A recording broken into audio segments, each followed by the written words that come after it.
Punya cita-cita jadi poros maritim dunia, rupanya tidak lantas membuat pemerintah konsisten menjaga kedaulatan lautnya. Buktinya pemirsa, Presiden Joko Widodo memutuskan untuk membuka kembali keran ekspor pasir laut.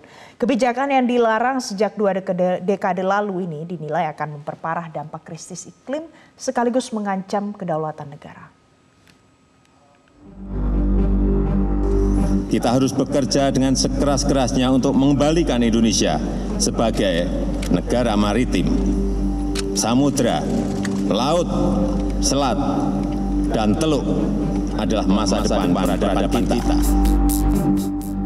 Dalam pidato pertamanya sebagai Presiden, Joko Widodo menyebut akan bekerja sekeras-kerasnya untuk mengembalikan Indonesia sebagai negara maritim.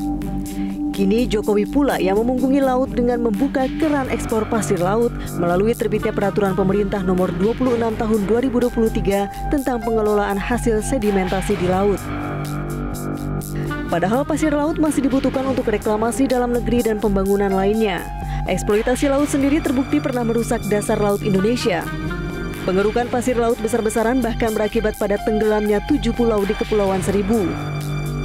Walhi menyebut PP nomor 26 tahun 2023 adalah jalan mulus untuk melegalkan penambangan pasir laut di mana-mana. Karena yang terjadi sekarang ya, laut kita itu butuh pemulihan, butuh penyelamatan dari dampak krisis iklim, dan saya kira kita sudah banyak sekali ya wilayah yang ditambang. Ya. Saya ambil contoh misalnya ada satu pulau kecil ya di Riau, Pulau Rupat, wilayah perairannya ditambang pasirnya. Nelayannya kemudian menjadi hilang mata pencahariannya, lautnya rusak.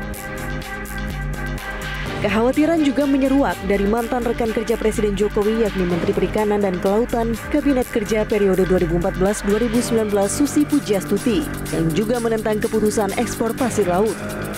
Pemerintah berdalih dibukanya keran ekspor pasir laut salah satunya untuk mengatasi sedimentasi yang akan menyebabkan pendangkalan dan kecelakaan di jalur laut. Sementara soal potensi kerusakan lingkungan, Menteri SDM Arifin Tasrif hanya menyatakan akan melakukan pengawasan. Soal ekspor pasir laut kan sebenarnya banyak pihak yang menilai juga bahwa justru malah akan merusak lingkungan. Tapi SDM sendiri memastikan makanya kita kerjasama dengan KLHK, ya, sehingga memang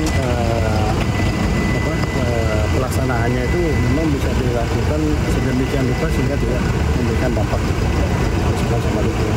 Artinya hal-hal seperti itu ya sudah diawasi nanti dalam pelaksanaan. Celakanya, dalam sejarahnya keuntungan ekonomi akibat pengerukan pasir laut tidak setimpal dengan kerusakan lingkungan meski dikelola dengan teknologi canggih sekalipun.